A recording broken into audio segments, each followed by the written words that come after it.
Gowri's cook ട്യൂബിലേക്ക് എല്ലാവർക്കും സ്വാഗതം. ഇന്ന് മൾബറി പഴത്തിൻ്റെ ജാം ഉണ്ടാക്കുന്ന കാണിക്കാൻ പോകുന്നത്. ധാരാളം പോഷകങ്ങൾ അടങ്ങിയിട്ടുള്ള ടേസ്റ്റി ആയിട്ടുള്ളൊരു ഫ്രൂട്ടായത്. സാധാരണ നമുക്കിത് പുറത്തുനിന്ന് വാങ്ങാൻ കിട്ടാറില്ലെന്ന് എനിക്ക് തോന്നുന്നത്. അപ്പോൾ ഇതുകൊണ്ട് ജാം ഉണ്ടാക്കുന്നത് എങ്ങനെയാണെന്ന് നോക്കാം. വീഡിയോ കാണാം. ഇതാ നമ്മുടെ മൾബറി. ഒറ്റ ഒരു ചെടിയേ ഉള്ളൂ, പടർന്നങ്ങ് പന്തലിച്ച് നിൽക്കുന്നതുകൊണ്ട് നിറയെ പഴങ്ങളുണ്ട്. നോക്കിയാൽ കറുപ്പ് നിറത്തി വലിയ പഴങ്ങൾ കണ്ടോ. പഴുത്തതിന് നല്ല മധുരമുണ്ട്. ചവക്കാൻ തുടങ്ങിയതിന് അതുപോലെ പുളിപ്പും വളരെ കുറവാണ്. പിന്നെ നമുക്ക് ഇങ്ങനെ ഒന്ന് കഴുകിയെടുക്കാം, ഒരുപാട് പൊടിയൊന്നും ഉള്ളതല്ല. അതുപോലെ ചില മൾബറി പഴത്തിൽ കുഞ്ഞു കുഞ്ഞു ജീവികളാണ്, അത് നമ്മൾ പറിക്കുന്ന സമയത്ത് നോക്കിയെടുത്താൽ മതി. ഇനി നല്ലപോലെ ഒന്ന് അരച്ചെടുത്തിട്ട് വരാം. വെള്ളമൊന്നും ഒഴിക്കരുത്. ഇതുപോലെ സീസൺ സമയത്ത് വലിയ ചെടിയാകുമ്പോൾ നിറയെ പഴങ്ങൾ കാണും. അപ്പോൾ നമ്മൾ ഫ്രിഡ്ജ് വയ്ക്കുകയാണെങ്കിൽ അടുത്ത ദിവസമൊക്കെ ആകുമ്പോഴത്തേക്ക് അതിൻ്റെ ടേസ്റ്റ് മാറും, കഴിക്കാൻ കൊള്ളത്തുമില്ല. അരച്ചെടുത്ത് ഈ പൾപ്പ് ഒന്ന് അളന്ന് നോക്കാം. കപ്പ് വേണമെന്നില്ല, ഏത് പാത്രമായാലും മതി. അതിൻ്റെ അനുസരിച്ച് വേണം പഞ്ചസാര എടുക്കേണ്ടുന്നത്. ഇപ്പം നമുക്ക് 1 കപ്പ് പൾപ്പ് കിട്ടിയിട്ടുണ്ട്.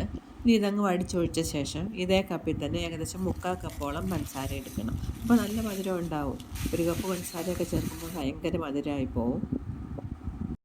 ഈ കപ്പിന് പകരം വേറെ പാത്രം എടുക്കുന്നതെങ്കിൽ അതിൻ്റെ അനുസരിച്ച് വേണം പഞ്ചസാര എടുക്കേണ്ടുന്നത്.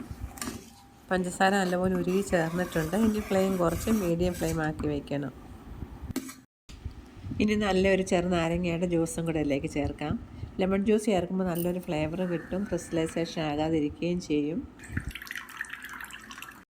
ജ്യൂസ് ഒഴിച്ച് കഴിഞ്ഞിട്ട് നല്ലപോലെ ഒന്ന് ഇളക്കണം. അത് കഴിയുമ്പോൾ ഏലക്കയുടെ അരി പൊടിച്ച് 1/4 ടീസ്പൂണും കൂടെ ഇതിലേക്ക് ചേർക്കാം. ഇതിലുള്ള വെള്ളമൊക്കെ വറ്റി നന്നായിട്ട് കുറുകി വരാൻ തുടങ്ങിയിട്ടുണ്ട്. ഈ സമയം നമ്മളിതിലേക്ക് 1 ടീസ്പൂൺ കോൺഫ്ലവറും 5 ടീസ്പൂൺ വെള്ളവും കൂടെ ചേർത്ത് നന്നായിട്ടൊന്ന് കലക്കിയ ശേഷം അരിച്ചൊഴിക്കുക. ഈ അളവിൽ ജാം ഉണ്ടാക്കുമ്പോൾ 1 ടീസ്പൂൺ ചേർത്താൽ മതി, ഒട്ടും കൂടുതൽ ചേർക്കരുത്. ഒഴിച്ച് കഴിയുമ്പോൾ നല്ലപോലെ ഒന്ന് ഇളക്കണം, എല്ലാ ഭാഗത്തും ആകുന്ന മാതിരി.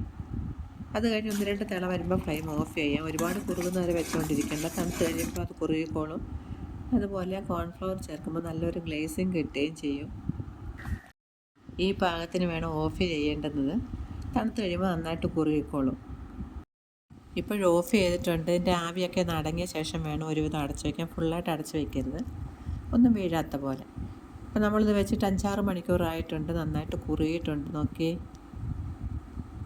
ഇത് കുറേ നാൾ കേടാകാണ്ടിരിക്കുകയും ചെയ്യും. അതുപോലെ നന്നായിട്ട് ഉണങ്ങിയ ഒരു ബോട്ടിൽ വേണം നമ്മൾ ഇട്ട് വയ്ക്കേണ്ടത്. വെള്ളത്തിൻ്റെ അംശം ഉണ്ടായിരിക്കുകയും ചെയ്യരുത്. എടുക്കുന്ന സമയത്ത് നനഞ്ഞ സ്പൂണൊന്നും ഇട്ട് എടുക്കരുത്. കുറേ നാൾ ഉപയോഗിക്കാം. ഇതുപോലെ ജാം ഉണ്ടാക്കി ഫ്രിഡ്ജ് വയ്ക്കാതെ 1 മാസത്തിൽ കൂടുതൽ ഞാൻ ഉപയോഗിച്ചിട്ടുണ്ട്. ചീത്തയാവത്തൊന്നുമില്ല. പക്ഷേ അതിന് ശേഷം അത് തീർന്നു പോവുകയും ചെയ്യും. അതുകൊണ്ട് എത്ര നാൾ ഇരിക്കുമെന്ന് എനിക്ക് പറയാൻ പറ്റത്തില്ല, എന്നാലും നന്നായിട്ട് ഉപയോഗിക്കാം.